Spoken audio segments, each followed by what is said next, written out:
When Alex received her last text from Mark, she had a bad feeling about it. One of those gut feelings that things are not what they seem, but she didn't want to believe it. She knew Mark, so that day she decided to trust him. But she also left a trail of clues for her 2 sons. There was also another note left in his bedroom, which was the PIN code to that mobile telephone. When my officers examined that mobile phone, it was quite chilling. But she clearly was switched on enough to leave a trail behind just in case it wasn't quite right and something went wrong. The clues would lead to her charred remains, then to another innocent soul taken just months before. In her gruesome death, Alex Morgan helped catch a monster and reveal his sinister history. But it'll be quite some time before her loved ones are able to move past what happened to her. This is the tragic case of Alex Morgan and Leah Ware. Alexandra Morgan, known to her loved ones as Alex, was a 34-year-old single mother of 2 young children from Kent in East Sussex, UK. Her kids were 4 and 11, and they were the center of her world. When she decided she was going to be a single mother, she promised herself one thing: her sons would come first. No matter what, her sons would learn this truth later, but it would come the hard way. Alex worked as a dog groomer. She loved animals, and she had that type of energy that matched the dogs she cared for. She was ambitious, funny, and extroverted, but she also had a secret side to her, one she knew was best unrevealed to her sons or her parents. When she visited her parents on November 13th, 2021, Alex brought her sons with her. She asked them to look after the boys. She would be gone at the spa retreat for 3 days, but Alex wasn't planning any spa trip. On November 14th, she left home to meet Mark Brown, a man she had connected with through an adult dating site. Tragically, this meeting would be her last. Alexandra was captured on CCTV buying fuel at a gas station at 7:20 a.m. that day, the final sighting of her alive. The gas station manager, Rose McCauley, who had known Alexandra for 17 years, recalled her smiling and in a generally good mood that day. However, Alex would disappear mere moments later, and shockingly enough, she feared this would happen, as you're about to find out.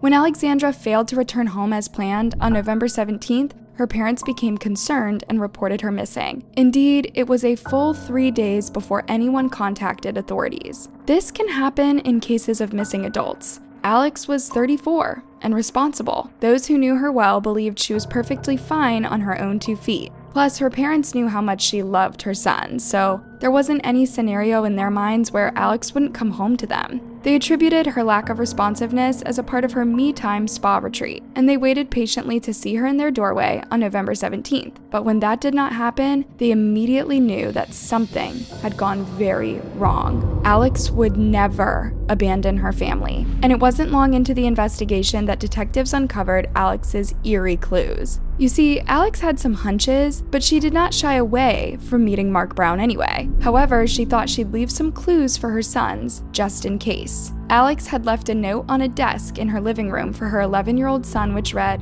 "Let's go rollerblading." In her son's bedroom was a box containing those rollerblades. The investigators then discovered Alex had placed a note in her son's bedroom, along with some cash and a mobile phone, all hidden in the rollerblades box. The note read, "If anything happens to me, tell the police and check postcode TN345NY Rock Lane, opposite Bartlett's." The location referenced was Little Bridge Farm, the very place that Mark Brown had taken her. Prosecutor Duncan Atkinson KC would say, "She realized that a job may not be above board because she left a trail of clues for her sons and the police to find. The note thus referred to where the defendant worked as security, and to the location where Morgan was to travel to meet him, and perhaps as she feared to meet her death. There was a further note which again included the PIN for the phone and a reference to Brighton next to the TV screen." Detective Chief Inspector Neil Kimber, who led the investigation, then checked Alex's phone data. There it was, the name Mark Brown over and over again over the last few months. But her last conversation with him wasn't about intimacy, as their previous ones. No, this time Brown was promising Alexandra $100,000 for a week's work. Alex was right in thinking this was sketchy. But here's the sad thing. Alex was a single mother in a financially vulnerable situation who wanted the best for her 2 children. despite her correct hunches, she felt it was too good an opportunity to miss out on. It's hard to imagine the conflict inside her head. Tragically, on her last day, Alex decided to trust a monster. The timeline of events leading to Alexandra's tragic death revealed a calculated and sinister plan by Mark Brown, a story that would shock Alex's family and the entire community in Kent. Alex and Mark's first meeting took place on June 8, 2021, at Alexandra's home in Sissinghurst, near Cranbrook, Kent. They had met on an escort website. This initial encounter went well enough, leading to several more meetings over the following months. On June 21st, they met for the second time at Littlebridge Farm near Hastings, Kent, which Brown rented for meetings with women and other purposes. Throughout August and September, they met 7 more times. For Alex, this was a quick way to make money and support her children, nothing more. But with each meeting, Brown was manipulating Alex a little more. He wanted her to trust him. On October 23, 2021, he sent Alexandra a text message proposing a risk-free business transaction. He offered £100,000 for 35 days at a hotel, promising a new ID, a car, and shopping money. And this is where Mark Brown had really preyed on the vulnerability of Alex. He'd kind of set this elaborate story where she was going to go and work for him. All Alex had to do was go out for a cigarette, bag up cash, and buy some things. This proposal sparked hope in Alexandra, as evidenced by her subsequent online searches, which included minimum deposit for a house 2021 and how much can you earn running a sunbed shop UK. She was hoping to put this life behind her, open a little business, buy herself a house, and provide the ideal home for her kids. On November 14th, 2021, Alexandra left her home, telling her parents she was going on a spa vacation with friends. CCTV footage captured her buying gas in Cranbrook at 7:20 a.m., and she arrived at Littlebridge Farm around 8 a.m. 3 days later, on November 17th, Brown moved Alexandra's car to Holmhurst Lane, St. Leonard's, having previously switched her license plate with a fake one. On November 18th, Alexandra's mother reported her missing. In relation to the investigation into the murder of Alex Morgan, this was initially started out on a missing person inquiry, which Kent Police picked up in the middle of November 2021. The detectives went through Alex's house, phone, and records, but most importantly, they tracked her car using CCTV. A number of officers were tasked with that inquiry, and that was a substantial inquiry because we were trying to track Alex's vehicle from basically Cranbrook all the way to Westfield, where we eventually saw a last sighting. The last sighting of Alex driving her car was this, showing her turning onto a farm road following a gold Jaguar. Lo and behold, the Jaguar belonged to Mark Brown, who was also the last person to talk to Alex on her phone. Tragically, Alexandra's worst fears came true. Mark Brown lured her into his den of horrors, where he murdered her and attempted to destroy all evidence by burning her body in a homemade incinerator. When the detectives searched Brown's property, they found bone fragments and teeth in an oil drum. A few days later, forensic experts confirmed these belonged to Alexandra Morgan. It was a very difficult conversation to have with Alex's parents, as you can imagine. To say the least. Imagine having to break this news to a pair of worried but hopeful parents. Still, the horror came with a positive piece of news too. Alex's killer was behind bars. We're from Kent Police, okay, and just listen to what this officer's going to say to you. Mate, it's 5:35. Yeah. We're arresting you of the murder of Alexandra Morgan. A number of inquiries took place, a search of her home address, some checks on her mobile phone, a call history, a data sessions to try and understand who the last person she was in contact with, whereabouts she could have been. But it only gets more disturbing from here on out. As the investigation unfolded, authorities uncovered that Alexandra was not Brown's first victim. Just 6 months earlier, he had murdered another woman named Leah Ware using the same gruesome methods.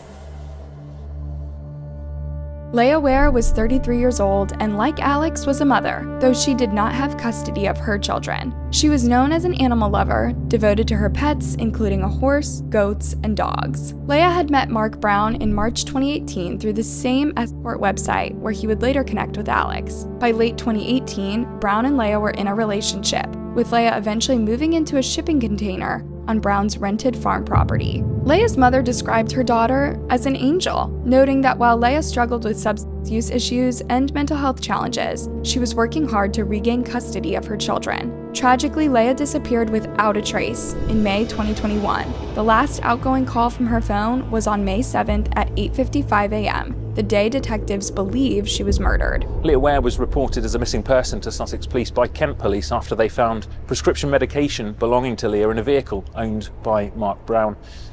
We started a missing person investigation, and it became apparent quite quickly that nobody had seen or heard from Leah for quite some time, up to 6 months. The timeline of Leah's relationship with Brown and her subsequent disappearance paints a picture of manipulation and control. They met on March 25, 2018, when Brown reached out to Leah on an escort website. By the end of 2018, they were dating and renting an apartment together. When the lease expired 6 months later, Leah moved into Brown's yard at Littlebridge Farm, living in a shipping container. We knew that Leah had been in a relationship with Mark Brown for some time, and that she'd lived in a caravan and then in a shipping container on a farm that Mark Brown rented outside of Hastings. Brown described their relationship as a roller coaster. Leah lived a chaotic lifestyle, receiving weekly benefit payments that were often withdrawn for her by Brown. Despite her struggles, many people said she was working hard to get custody of her children. She was a kind, loving person who deserved better. On May 5th, 2021, Leah spent the evening and early hours of May 6th with a friend named Jack Tyler. This was the last time anyone saw Leah alive. The last outgoing call from her phone was on May 7th at 8:55 a.m., which police believe was the day of her death. As we started to look in more detail at her mobile phone usage, her financial transactions, her interactions with medical professionals, and also with her friends and family, we became increasingly worried that something bad had happened to her. In the weeks and months following Leah's disappearance, Mark Brown engaged in disturbing behavior to create the illusion she was still alive. Months after her disappearance, Mark Brown made efforts to make it appear that Leah was still alive. He collected her medication regularly, and also he made financial transactions using her bank account. When concerned friends asked about Leah, Brown gave conflicting stories, claiming at one point she had been hospitalized but that no one could visit her. He suggested that she'd been admitted to hospital. And then when concerned friends said that they wanted to go and visit her, all the people we've spoken to about Leah have been very clear about her love of animals. One of the things that Mark Brown did after her disappearance was give away one of her dogs. Yeah, Leah would not have parted ways with her beloved dog without a very good reason to do so.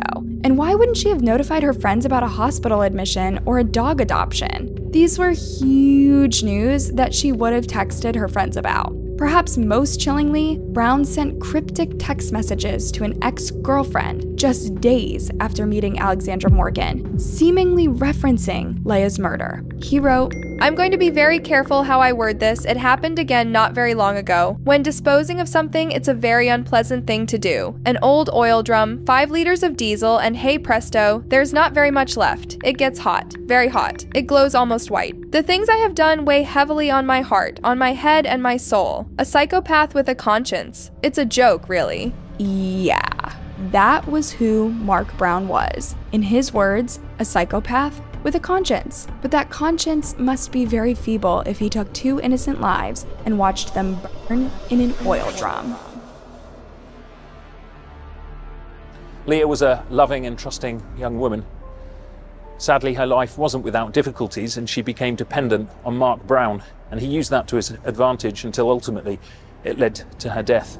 And this is where Mark Brown had really preyed on the vulnerability of Alex. He'd kind of set this elaborate story where she was going to go and work for him. The portrait of Mark Brown was clear to the jurors when the trial began. He was a psychopathic monster who manipulated vulnerable women for kicks. He had taken 2 lives for fun, and now he was showing no remorse or desire to take responsibility. Chief Inspector Andy Woltzholm had this to say about his refusal to confess. Mark Brown is a man who needs to be in control. I think perhaps this is one of the final vestiges of him trying to retain some control, or trying to assert some authority over the people involved in these proceedings. I think it's a sign of what a repulsive person he really is. Mark Brown didn't like to hear a bad word said about him. This is about responsibility, and he didn't want to take it. Mark Brown eventually said that Alex was at his farm when she slipped and fell on a piece of mechanical equipment, hitting her head. Since he saw, quote, a lot of blood, he decided she was gone and had to be buried in the oil drum. He did not answer why he didn't call the emergency services if that was the case, and when he was asked about Leah Ware, he said he had no idea where she was. To this day, he has not confessed to either crime and has not revealed the location of Leah's body. In the victim impact statement read at Brown's sentencing, Alexandra's parents gave a joint statement. She was bright and energetic with a determination to succeed. She had challenges, but she was overcoming them and had hopes for her future with her 2 children who she adored. Leah's mother, Rebecca Martin, in her statement said, I couldn't. I find it very, very hard because I'm a Christian and forgiveness is everything. But this has been the hardest thing I cannot forgive. Taking my girl. Hard to put all of it into words, really. She was my angel. And she always will be. Leah's cousin Alice said, she was always the cheeky, bubbly, bigger cousin. The saddest part was that she did not know that the man she loved was pure evil. He had committed the worst crimes known to man, and he does not deserve to walk the streets again. On January 13th, 2023, Mark Brown was sentenced to 2 life sentences for the murders of Alexandra Morgan and Leah Ware. He will be eligible to apply for parole in 49 years. Judge Nicholas Hilliard, who sentenced Brown in his absence after he refused to come to court, said, "No sentence I pass is any measure of the lives lost. Nothing can put right what the defendant has done. That is not possible. Brown hasn't attended court today, which shows his conscience is untroubled by what he has done." Judge Nicholas Hilliard also had this to say, "This is clearly a case of the utmost gravity, and the effect on the victims' families must be absolutely devastating." Exactly. While this sentence brings a measure of justice for Alex and Leah's families, it cannot undo the immense pain and loss suffered by them. As they slowly begin to pick up the pieces, the story turned from a senseless case into a powerful reminder of the need for vigilance and caution in our online interactions. The tragic cases of Alexandra Morgan and Leah Ware serve as a stark reminder of the potential dangers lurking in the digital world, particularly on dating and adult services websites. While we must never blame the victims for the crimes committed against them, there are crucial lessons we can learn from these heartbreaking stories to help protect ourselves and our loved ones from online predators. First and foremost, it is crucial to always inform a trusted friend or family member about your plans when meeting someone new. Share details like the person's name, where you're meeting, and when you expect to return. This simple act could potentially save lives, as it creates a safety net and ensures someone knows your whereabouts. When meeting someone for the first time, always choose public places with plenty of people around. Avoid secluded areas or private residences, no matter how tempting or convenient they might seem. The presence of others can serve as a deterrent to potential predators and provide a quick escape if needed. Trusting your instincts is paramount. If something feels off or too good to be true, it probably is. Don't ignore red flags or gut feelings of discomfort. Alex's decision to leave clues behind shows she had some reservations about her meeting with Brown. We should learn from her foresight and act on our instincts when they warn us of potential danger. Be wary of individuals who push for personal information too quickly or pressure you to meet in person before you're ready. Predators often rush relationships or try to create a false sense of intimacy to lower their victim's guard. Take your time getting to know someone online before agreeing to meet in person. And take your time after too. Don't feel the need to skip relationship steps just because someone else is pressuring or guilting you into doing so. In fact, stay away from people who do this. Today we have the benefit of the greatest library ever, the internet. Before meeting someone, look them up on social media and do a general Google of their name. While this won't always reveal potential dangers, it could uncover some red flags or inconsistencies in a person's story. In the case of Mark Brown, a background check might have revealed his criminal history or suspicious behavior. Video chatting before meeting in person can also be a useful safety measure.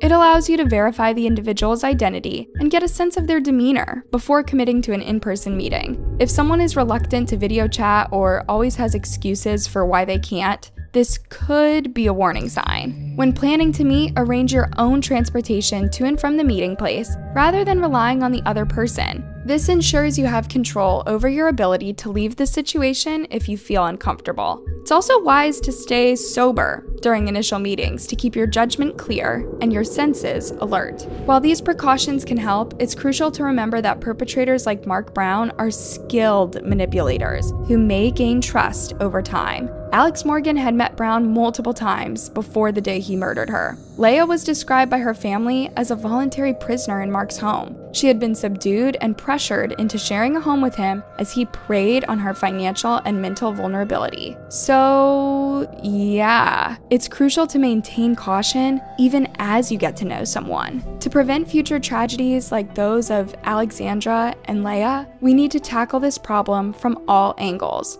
Schools should teach internet safety. Parents, talk to your kids about this stuff. Law enforcement needs better training to handle these cases, and dating websites, they need to step up their game with background checks and safety features. Let's spread the word about staying safe online, but let's do it respectfully. Alexandra and Leah were real people with full lives. Alex was ambitious and loved her kids. Leah was an animal lover trying to get her life on track. They were both kind souls who trusted those around them, and they were repaid in the worst way possible. They were mothers, daughters, friends, and so much more. The world is poorer without them. As we move forward, let us honor the memories of Alex Morgan and Leah Ware by working tirelessly to prevent such tragedies from happening in the future. By staying informed, trusting our instincts, taking sensible precautions, and looking out for one another, we can work to create a safer digital world for everyone. Their legacies should serve not to instill fear, but to empower us with knowledge and awareness as we navigate online interactions. May their memories be a blessing and a catalyst for positive change in how we approach online safety. Thanks for watching, you guys. Leave a thoughtful comment and let me know what other similar stories you'd like me to cover. And before you leave, you know the drill. Like, subscribe, and hit that bell button. On to next time, stay safe.